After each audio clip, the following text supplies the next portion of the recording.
How are you? I'm doing good. How are you today? I'm good. I'm fine. It's nice to talk. Sounds good. Sounds good. So, 40 years before you guys were great and you guys have a big comeback in 2021. So, how does Yeah, it feel to you to be back on the scene? it's pretty amazing, really. It's a little unexpected. I mean, we've been lucky enough to have some fans that have stuck with us all these years, and they actually don't. They actually seemed pretty um, sure that at some point we would get back together and do another album. You know what I mean? I don't know that we ever felt that way, but uh, it's been really gratifying. I mean, the album sounds really good. What we came up with, I think, it was well worth it. And the fans have been great. A lot of good comments. Sounds amazing. And this new album, Tomorrow Never Comes. So, what is the concept? What was the idea behind that album you have put upon? The album itself or the song? The album itself. Well, actually, there isn't a concept per se. The interesting thing is, back in the old days, 40 years ago, Yeah. We were basically, the songs were, we were listening to what was hot at the time, and we were finding our own sound, and we had been playing together as a group live for many years before that. So we were slowly honing our music, and it came to a particular point where it's like we presented this music and it was complete. Whereas now, 40 years later, we're all from disparate parts of the world. We're all living in different places. We all have had 40 years of experiencing different kinds of music. And I think what happened was it was a really interesting, it's a much more eclectic album than the first album. So as far as a theme running through the album, I don't know that there's a theme so much as it's our individual experiences over time. And I wrote 3 songs, Mark wrote most of the album, and then Doug came in with a song, and they all come from different places, you know what I mean? So yeah, so I don't know that there's a theme per se. I think it's just our view of things 40 years later, Sounds amazing. Sounds amazing, Craig. And Craig, like this time you have signed up with Deco Entertainment, and also you released your debut album as well as the second album that which came upon 1982. So it just came as a release again. So what was the idea behind that? Or why did you want to do it again? I think what we wanted to do is it's nice to have a home for all the music from beginning to end at this point, and if we can keep it all together in one place, that's great. As you know, the second album was recorded with Todd Rundgren, and we had, it was varying degrees of issues that went on with it. Won't get into it, but we were never happy with the way it sounded, and so the album never got released by the label. And then Mark at some point decided to put together a compilation of all the songs and released it. I think it's just a matter of just getting out there, everything out there for the record. This is Touch's portfolio up to this point, but I mean, for me, it's the new album. I'm so pleased with the way it came together, and I'm glad we have a home, at least for the time being anyway, That sounds good, Craig. And Craig, do you have any plan to have some kind of touring around US or somewhere? It's possible, I mean, with the way the world is right now, I don't know. Everything has been so up in the air for so long, you never know. We'll have to see how it goes. I mean, we talk amongst ourselves all the time, although we live in different places. I'm in the middle of the country, and Doug is in New York, and Mark is back and forth. So we're all over the place, but we do talk about it, and that's that's just something we'll have to feel out as time goes by. It's not out of the question. Yeah, sounds good. Sounds good. Would be fun though. Definitely. And it's been 40 years since you guys were together last time. And how did this reunion happen? And how did you want to get back together and make album again? Yeah, that's very interesting. Um, oh God, I know Mark and Doug had been talking um, off and on for a few years, and I think maybe it came up in conversation at one point, maybe about 5 or 6 years ago. And then I don't think it was feasible at the time for whatever reason. People had their schedules, and just it for some reason, I don't know, it just didn't happen.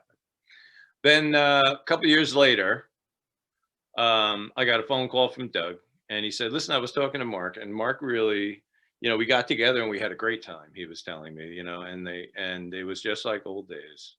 And is it possible that we might want to get together and just bang some stuff around, see how it goes? Um, and anyway, one thing led to another, and the conversations carried on. And before we knew it, we were talking about actually getting together and seeing how we sounded together, because it had been a long time, you know. And that was kind of it. It just sort of fell together. Mark sent around, shared with us a couple of songs that he had. And as I was listening, and I think one of them might have been Frozen Ground. And as I was listening to it, I was thinking to myself, okay, I can hear this as a touch song, but it's the thing that resonated with me was that it sounded to me like touch years later. Yeah. You know what I mean? And, Yeah. And that started me thinking, well, my God, we have all this time under our belts. What would it be like for us to get back together again? And what would we sound like? I mean, if we were going to write another album, what would it be? And then that was it. It's just one thing led to another. And then we finally decided, we got together one day. I drove out to New York with my wife, and we all stood around the piano, and Doug and I and Mark started singing. And I think it was, I can't remember which song it was we were singing. But it just felt magical. It was almost like we hadn't even walked away 40 years ago. And it was pretty amazing to me that, Don't You Know What Love Is? And from the first album. Yeah. And we sat down, we just sat there, and we looked at one another and thought, oh, well, we still sound okay, So, and then it just carried on from there. I believe you guys still sound amazing, just like back in the days. They all were so amazing. I should really appreciate your comeback again. Well, it's funny. I mean, especially with singing, because it's such a physical thing, you know what I mean? And it's like, we were all skilled in our musicianship and stuff. And I mean, we've all been playing, to various degrees over all these years, and we were all ready for all that, but you never know what happens to your voice. It's kind of difficult, you know what I mean?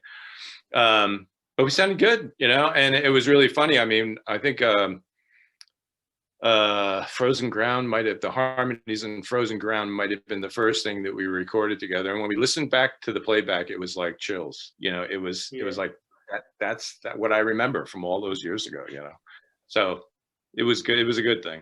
Sounds amazing. And just to go back to 1980, so that was the time this Monsters of Rock, it was inaugural, and you were playing along with Saxon, Judas Priest, Scorpions, Right. and a few others. So how do you feel when you go back to those days and think about that, how it happened? Oh, it was, it's funny because I don't know that any of us knew it was going to be as big a deal as it was. You know what I mean? We didn't know the festival was going to become what it's become, Yeah. And that we were the first band on. I mean, all we were worried about was like, the sound check. There was not really a sound check, I mean, we were actually the sound check for the show, you know what I mean? And you couldn't really hear a lot on stage. I mean, the sun came out, it was a beautiful day, and I remember the crowd was really great. But it was all sort of like, it all happened so fast, you know. Yeah. In hindsight, I look back and I think to myself, my God, if I knew it was going to be that big a deal, you know, you know, I would have, I don't know what I would have done differently. I don't know how you could, but I think maybe I would have appreciated the moment even more, you know. Yeah. But the crowd was great. You know, the weather, thank God the weather was okay once it cleared up. And there were a lot of people there and it was very exciting. Sounds good. Sounds good. And also, after Touch was disbanded after 1982, you and Matt like went and played along with Michael Bolton's his Right, right, self-titled release. So right. how was that experience when you were playing Well, along? that was yeah, that was great. Michael's a wonderful artist. And you know, it was like it was nice that we were able to continue together, working for a while. And the album was it was good. It was a good experience. The songs were great. Michael was good. Um, you know, and then after that, I went on to play with Roger Glover and Mask, Okay. and that was also Roger's. I love Roger, and he's a great guy. So, you know, we went on and did a couple of things and we slowly parted our ways. You know, we went on with our lives, you know, that kind of thing.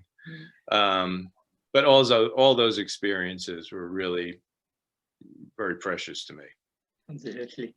And Yeah. and moving forward, do you guys have plans to go on with Touch more and more, or what will be the other plans? Very good question. We're writing, you know, I'm writing new songs. We've got new stuff together. I know Mark's always writing. I mean, he's like a machine. Doug and I are talking, and you know, we'll see what happens. You know, I don't know. I don't know. I would like personally, I would like to do another album. You know, because working in the studio and that initial creation of the Yeah. music itself is always the thing that appealed to me most. I really love that. Playing live, you get the energy from the crowd and all that's wonderful. But the artistry of creating music from the ground up is just the best feeling, you know? Yeah. So to do another Touch album, yeah, sure, maybe, you know? If you interview Mark, you can ask him, see what he Yeah. says. Sounds good. Sounds good. And it's been 40 years now, like it's going on, and there'll be a lot of bands that has come to the scene, and a lot of genres has been created lately.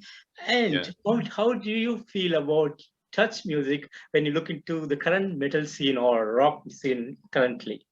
Yeah, well, it's interesting, you know, I mean, prog or progressive rock, Yeah. you know, I guess. I mean, that's a new term for me, prog. I mean, I never when I apparently we've been adopted sort of by the progressive crowd. Um, Years ago, I never looked at us as being progressive in that way. I mean, we were AOR music, we were, you know, we weren't heavy metal, you know, it was more beautiful, lush vocals and, Yeah. you know, foreigner catchy tunes. And, you know, it's like, you know, that kind of thing. And so, but this whole genre of progressive rock, which I would have always considered to be, you know, Yes or Kansas and that kind of thing. And now I look back at our music and I think I think we've actually become that. The new album, I think, sort of Yeah. relates to that a little bit more. So then, you know, maybe it could be my perspective too. The way I looked at the other album and the way I look at this new one, you know, I like to say that, well, it shows a maturity that you can really hear. But it is, I think, part of that, me saying that, part of that is because I'm realizing that, you know, we have broadened out and fit into different categories, you know what I mean? So I like, I mean, I love all music. I don't I mean, I can't seem to get away from the music that I grew up with, you know. The bands, you know, I mean, I love heavy metal, but I also love more melodic. I mean, I'm a huge Beatles fan. That's where, you know, that's how I got started in the first place. You know, Pink Floyd, Yeah. Steely Dan is Yeah. always been a huge favorite of mine and a great influence and stuff. So I'm sort of like all over the map. You know what I mean? Yeah. But I do appreciate the newer music. I'll tell you what I do really appreciate is digital recording. I've had to sort of readjust my thinking about recording albums, because the last time I recorded an album, we were all standing there in a room together. And where now, you know, everything has been done so, everything is so compartmentalized, you know. But in the same respect, you have more control as well. So, you know, it's new. I'm adjusting, and I'm at a happy place right now. So I feel good. I feel creative, and you know, Sounds it's good. all good. Yes, sounds good, Craig. And Craig, would you like to share some of the greatest moments that you had over the years? Oh God. uh, the first, well, God, I don't know. I don't know what to say. Working with Touch on stage, no matter where we were. I mean, we did that tour when we played in Castle Donington.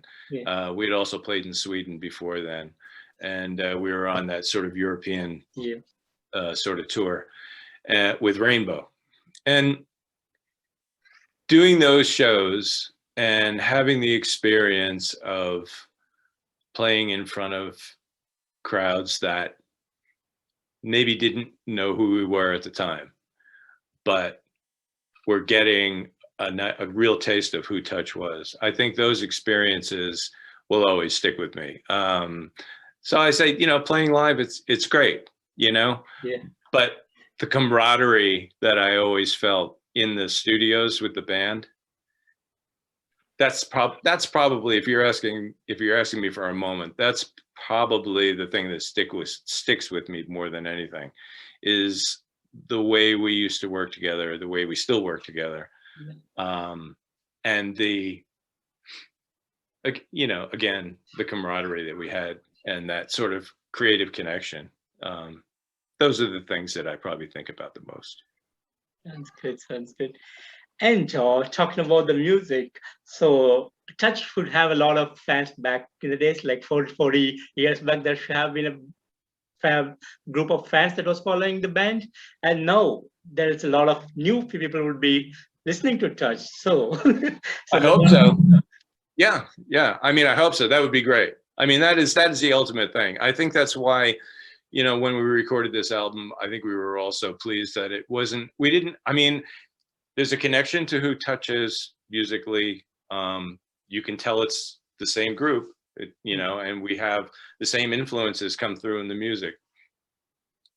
But I think the thing that we were really aiming at, and the thing that I think we accomplished the best too, is that we managed to show who we are today.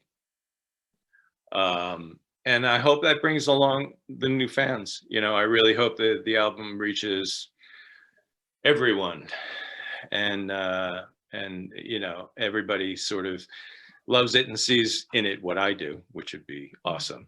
So.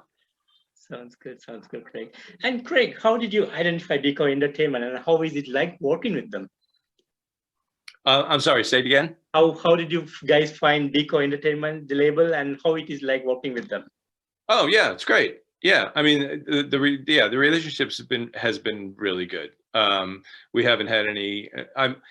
It's been really smooth sailing. I mean, we've had a lot of control over the album. I mean, basically, we did it ourselves, and we did it. It was a labor of love. It started out as a labor of love for the fans who stuck by us all these years, and it still is, you know. And like you say, I hope we bring on a lot more people too, and but our relationship and the way we work together is, you know, it's great. It's good. Very good. It's great. And Craig, thanks for coming back to the scene, and thanks for giving great music again. And I hope a lot of people will be touched by Touch music in the times to go. And absolutely. Thanks again. And would you like to have some kind of message for your fans around the world? Yeah. You know what? I love hearing from people. Craig-Brooks.com is my website. Please feel free to go ahead and leave me a message. I'd be very happy to get back to you. I love hearing from the folks. We've had the reviews, the personal reviews from folks, comments, and that since the album came out have been really, really good, and have been it's been very, very heartwarming. Yeah. And I really do appreciate it from the bottom of my heart. I love all the people who have stuck by us all these years. I think they're great. Sounds good, Craig. And Craig, thank you so much for your time today. And it's really an honor and pleasure to talk to you today. Oh, same here. Take care, Absolutely. Craig. Nice meeting you again. Thank you. Thanks. Bye.